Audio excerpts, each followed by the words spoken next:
Often, when we first think of the word engineering, we think of inanimate, solitary objects.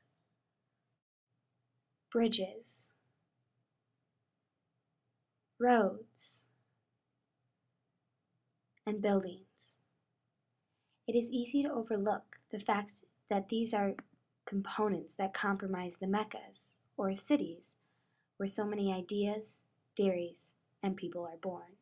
What I want to propose is, what would all these things we considered under the engineered envelope be thought of if we consider them how they relate to human beings?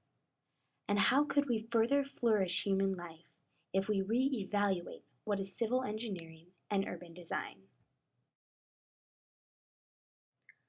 While often engineering thinking may fall along the lines of, how is this made, or how can I do that? I want to argue that by querying our perspective and viewing engineering through the lens of theological thinkers and philosophers may push us to re-ask the question. Rather, how is this made, or how can I do that? We can then ask, how can we connect, and how can we make flourish? Humans are complex beings. Camus finds in humans duplicity. Feminist writers see humans coming from various locations, including race, ethnicity, and economic locations. Buber finds humans in constant relationship with other beings and things. Ultimately, these writers and philosophers are alluding to a complexity within humans. Pascal sums humans as a monster that passes all understanding. I think that a consciousness of such complexity allows our relationship with ourselves, and thus our work, to attain an integrated understanding of the multiple focuses and locations that we come from. We may begin to realize that our designs need to not just serve humans, but incorporate humans. We need space, fresh air, common spaces to interact and build. With our cities becoming increasingly more dense, we may find that what was once easy to find, open space, has now become more complicated. So we need to find creative ways in which to satisfy these needs. Perhaps it may be as simple as putting chairs outside the business, or we may need to be more creative and push the bounds of theoretical knowledge with eco-architecture and green design. There are many ways to get creative with complex spaces, like Seattle Sculpture Garden or Public Library. You are still able to find green space in tight-knit, dense communities.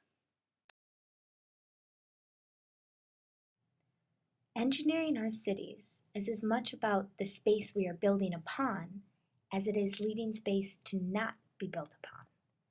Our research was conducted in urban natural areas in Seattle, and some interesting environmental and social justice issues presented itself.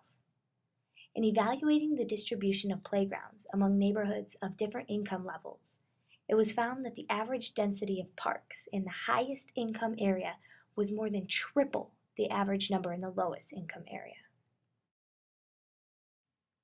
Investigating neighborhood development further, it was found in a study published in the American Sociological Review that growing up in a poor neighborhood significantly reduces the chances that a child will graduate from high school. And the longer a child lives in that kind of neighborhood, the more harmful the impact. In addition, studies of cities performed by Binghamton University researchers have shown that the maintenance of physical structures is directly correlated to the strength of ties between neighbors, which in turn is responsible for crime level.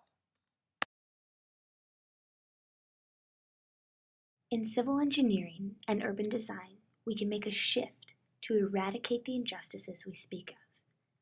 But our designs need to incorporate more than just the majority or those that have the loudest voices. There is an obvious need to improve communities that have suffered decades of structural neglect, and it is important in redevelopment to incorporate common spaces for fresh air and community building. But while this is a clear example where structural integrity in design is crucial for human flourishing, there are needs on all ends of the economic spectrum to include the human in design. Our cities for generations have been built around the car, and the car has taken us into and out of the poor neighborhoods that we have left to shambles. In order to address these issues, we need to bring it back to what is human, back to what can connect us with each other, and that with which will satisfy our personal needs and lessen our footprint on our relationship with the earth that sustains us. And we can start by redeveloping suburbs, old vacant lots, malls, deteriorated neighborhoods, and bring them back to the human scale, the walkable scale, the connecting scale. Through these designs, we shift from isolation of interaction to more spaces that allow for human fruition.